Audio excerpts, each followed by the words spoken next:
كافها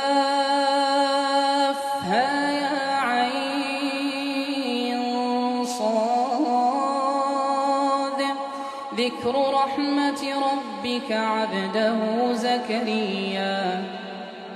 إذ نادى ربه نداء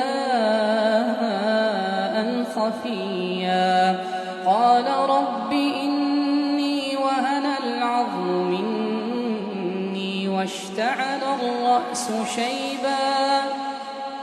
ولم أكن بدعائك رب شقيا وإني خفت الموالي من ورائي وكانت امرأتي عاقرا فهب لي